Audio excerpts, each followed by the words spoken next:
ಇವಾಗ ಕೀಮಾಕ್ಕೆ ಕರಿ ಮಾಡ್ಕೊಳ್ಳೋಣ. ಅದಕ್ಕೊಂದು 3 ಟೇಬಲ್ ಸ್ಪೂನ್ ಅಷ್ಟು ಆಯಿಲ್ ಹಾಕ್ಕೊತಾ ಇದ್ದೀನಿ. ನಿಮ್ಗೆ ಆಯಿಲ್ ಕಡಿಮೆ ಬೇಕಂದ್ರೆ ಕಡಿಮೆ ಹಾಕೊಳ್ಳಿ. ಎಣ್ಣೆ ಕಾಯಿಲಿ. ಇವಾಗ ಎಣ್ಣೆ ಕಾದಿದೆ. ರುಬ್ಬಿದ ಮಸಾಲ ಹಾಕೊಳ್ಳೋಣ.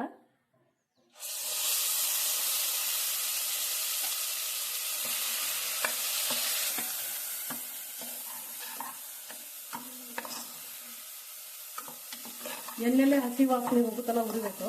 ನಾನು ಯಾವುದೂ ಹುರಿದ ಪದಾರ್ಥ ಹಾಕಿಲ್ಲ ಅದಕ್ಕೆ.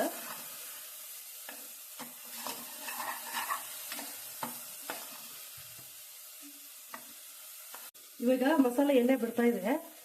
ನಾನು ಚಿಕ್ಕದ 2 ಟೊಮೆಟೊ ತಗೊಂಡಿದ್ದೀನಿ. ಅದು ಮಿಕ್ಸಿಗೆ ಮಾಡ್ಕೊಂಡಿದ್ದೀನಿ. 2 ಟೊಮೆಟೊ ಅದನ್ನು ಹಾಕ್ತಾ ಇದ್ದೀನಿ.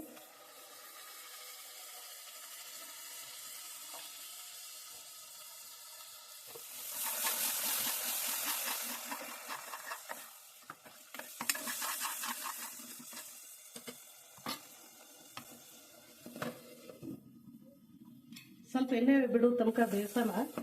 ಟೊಮೆಟೊ ಹಸಿ ವಾಸನೆಗೆ ಹೋಗ್ಬೇಕು.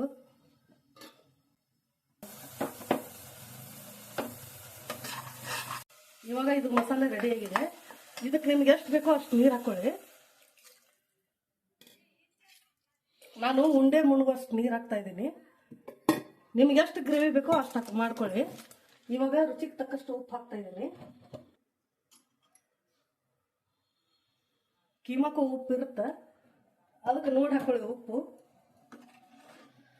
ನಾನು 1 ಸ್ಪೂನ್ ಅಷ್ಟು ಚಿಕನ್ ಮಸಾಲ ಪೌಡರ್ ಹಾಕ್ತಾ ಇದ್ದೀನಿ.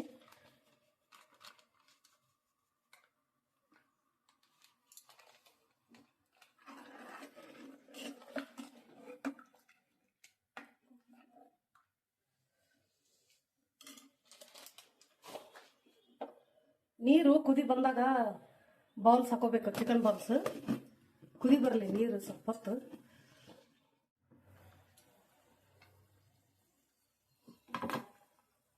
ಇದು ಗ್ರೇವಿಗೆ ಖಾರ ಆಗಿಲ್ಲ.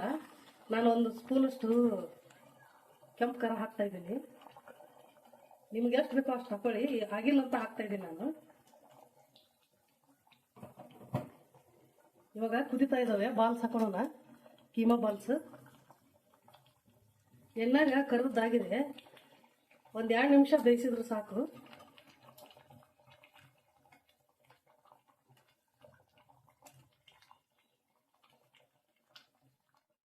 ನೋಡಿ ಕೀಮಾ ಬೆಂದ್ರ ಮೇಲೆ ಬರ್ತಾವು.